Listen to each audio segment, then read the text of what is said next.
Damn! Today's video is about one of the new cars released in update 1.17, the 1932 Ford Roadster. This car is a blast to drive with its power and conventional drivetrain, and it handles surprisingly well. This specific tune is built for Le Mans. Now, full disclosure, for most runs this car will be fine, but you'll see much better results with poor weather as you gain nearly a full lap on the competition. On a dry run with good weather, with a relatively small fuel capacity, it's going to be a tough race. So I'd say the bulk of the time, this build will be a decent money earner, but I just wanted to put out there is typically I focus on builds that are a guaranteed win, and for this video, I more so wanted to highlight the capability of this car and give you a couple options, but there are much better farming cars out there.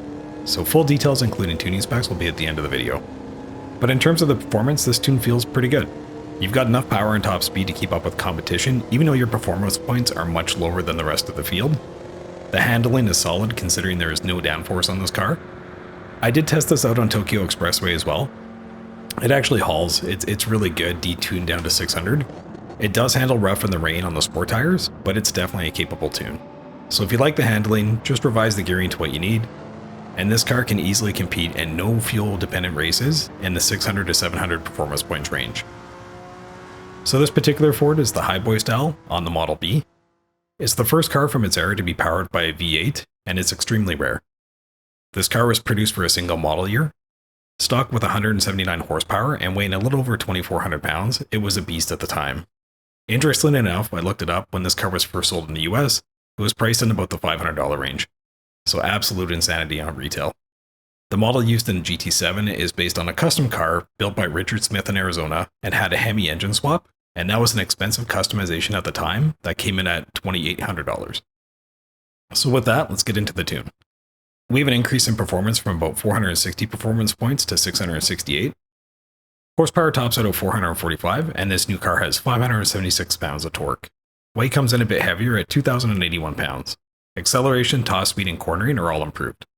Permanent upgrades include everything. This car is basically loaded. So that's engine balancing, polished ports, high lift cams, racing crankshafts, high compression pistons, weight reduction stage 3, and increased body rigidity.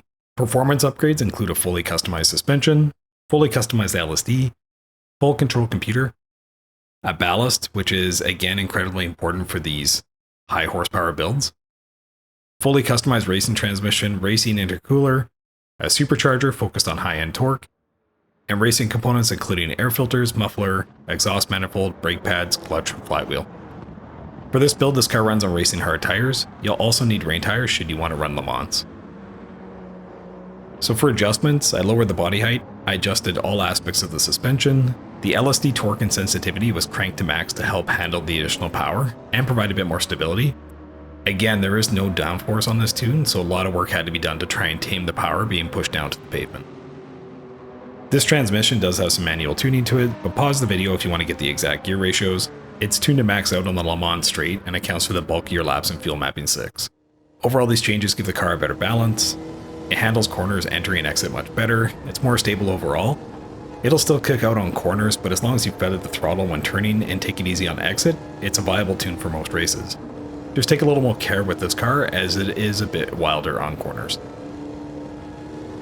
So for the race strategy, I'm including what's worked for me, but this car is not a guaranteed win unless you get bad weather.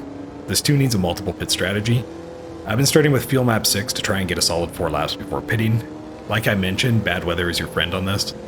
Provided you have the correct tires, you'll easily gain a ton of time on the competition. If by chance you don't need to pit and change tires, it's going to be a tough go. Again, this tune was giving you an option to maximize this thing's performance. It can win Le Mans, I've done it multiple times now. It's just not near as easy as other builds on this channel. So if you're farming, this likely isn't your best choice, but these videos up in the corner are all guaranteed moneymakers for Le Mans. Alternatively, if you want to drive one of the most unique cars in the game and still compete, then this build is for you.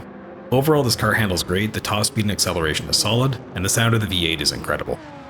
This was a build requested by viewers on the channel, so hopefully you like it, and if there's something you're looking for in the future, just let me know. In terms of livery, this one is my own design. It's open so you can adjust it to your liking as well by changing color or style. For some reason on the replay, the livery didn't render properly, but here it is at a closer look should you be interested. I just added some subtle flames to the bright green and black paint for a cool resto mod look, and the entire build is built on chrome, which seems to go with the era well. I hope you enjoy this tune and it gives you a reason to consider the Ford Roadster. If you like these tunes, please comment and like below. It greatly helps with my channel growth on YouTube and helps steer me in the right direction for content creation. If you're looking to connect with others around gaming in general, feel free to join our 22 Gaming Discord. We're a growing community of like-minded mature gamers covering multiple titles. If you're looking to game with someone at any time, 22 Gaming has got you covered. As always, thank you for your time, and I'll see you in the next one.